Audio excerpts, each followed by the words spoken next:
আমাদের প্রাণপ্রিয় নেতা, ঘাটালের মা মাটি মানুষের নেতা, বারবার এমপি মন্ত্রী, বীর মুক্তিযোদ্ধা, চেয়ারপারসনের অন্যতম উপদেষ্টা জনাব লুৎফর রহমান খান আজাদ আমাদের মাঝে উপস্থিত, ভিন্ন পর্যায়ের নেতৃবৃন্দ উপস্থিত, এই ব্রাহ্মণ শাসনের ভিন্ন এলাকা থেকে আসেন নেতৃবৃন্দ, সবাইকে সালাম, আসসালামু আলাইকুম। সংগ্রামী সাথী বন্ধুগণ, কথা বলতে গেলে কথা অনেক, বেশি কথা বলবো না, কথা একটাই, আমরা বাংলাদেশ জাতীয়তাবাদী দলের কর্মী, তাই না ভাই?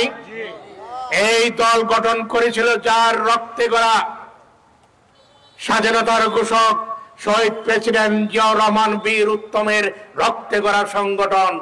সেই সংগঠন পুনর্জীবিত করে, পুনর্গঠন করে বাংলাদেশের দ্বার প্রান্তে পৌঁছে দিয়েছিলেন তিনি আমাদের নেত্রী, আমাদের মা, গণতন্ত্রের মা বেগম খালেদা জিয়া।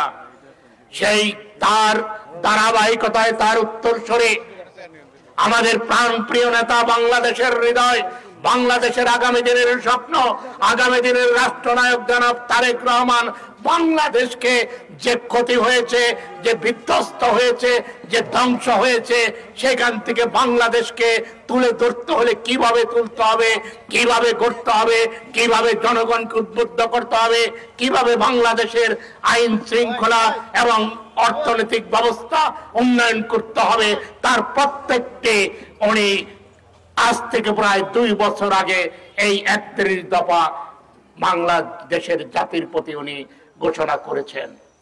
এখন যারা সংস্কার নিয়ে চিল্লাচিল্লি করে, তারা কোনো সংস্কার চায় না, তারা চায় বাংলাদেশের মানুষের অধিকার আরো দূরে যাক, নির্বাচন আরো দূরে হোক।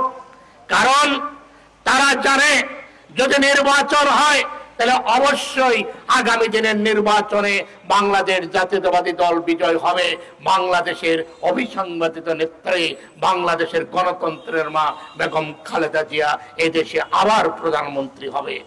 এর ঠিক শেখ হাসিনার মতো যেমন চক্রান্ত করেছে, এখন আবার বাংলাদেশে আরেকটি চক্রান্ত চলতেছে। আপনারা দেখেন, রাস্তাঘাটে খুন হলেই বিএনপির দোষ, কিছু হলেই তারেক রহমানের দোষ। 3-4 দিন আগের একটা ঘটনা বাংলাদেশের জাতিকে লাড়া দিয়েছে, বিবেককে লাড়া দিয়েছে। বাংলাদেশের এমন কোন মানুষ নেই এই ঘটনায় দুঃখ প্রকাশ করে নাই।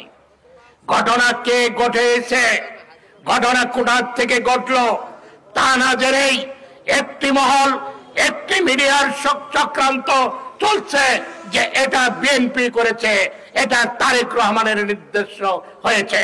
আমরা এই ঘাটালের মাটি থেকে তার তীব্র প্রতিবাদ জানাই, তীব্র নিন্দা জানাই। যে কোনো দোষ বিএনপির কাঁধে যারা উঠায় তারা হলো শেখ হাসিনার দোসর, তারা হলো শেখ হাসিনার দোসর। সংগ্রামী সাথী বন্ধুগণ, আমি কথা বাড়াবো না, শেষ কথা বলে যাই।